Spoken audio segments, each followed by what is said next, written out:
Coach, you won the first section title in more than 15 years at Hempfield. How did that feel last season, that accomplishment? Unbelievable. I mean, when I sit and reflect on it, as an athlete and I played football and baseball, that is the single biggest athletic accomplishment that I've ever been a part of, and I'm very proud of it.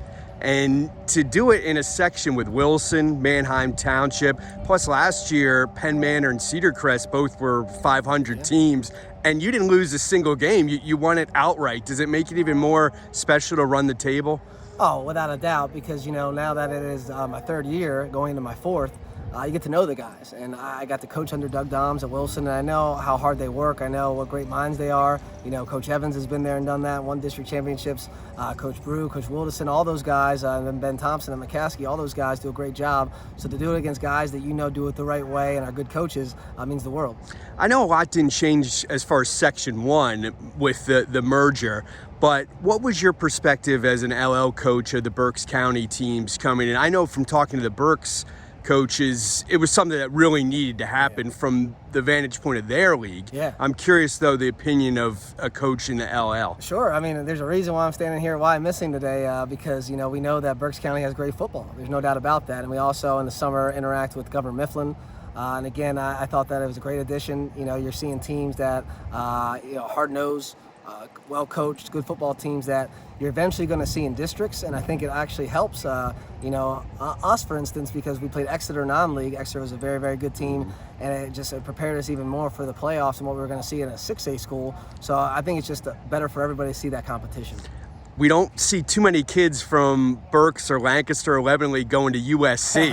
How do you feel about David's decision to go out to the West Coast? I'm just hoping that my wife will let me go out there for a weekend and watch a game. No, I'm ecstatic for him. I think he feels like he's going home, with his culture and his heritage. And he fell in love with Coach Nua, the defensive line coach. And I'm super excited. And the good thing is they're actually coming into the Big Ten, so everybody will be able to go up to a Penn State game and get to see Nick Singleton and Joey Schleffler, and I'll be there to watch Deyvid Palepale for USC. Yeah, Javen Williams, Caleb Brewer soon. What is it about Deyvid that makes him such a special player?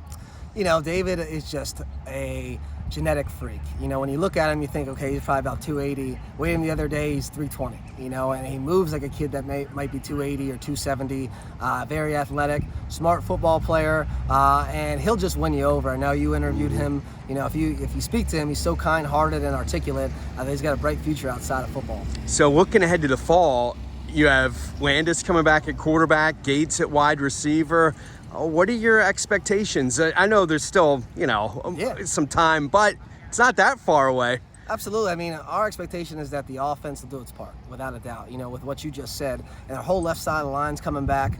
So we feel like, we're going to have to score some points and do our job because we are replacing 9 on defense. Deyvid and another big man on the interior are the only guys back.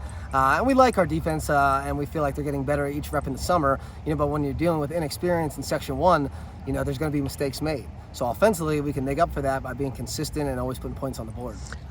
You mentioned coming here to Berks County and playing Wyomissing.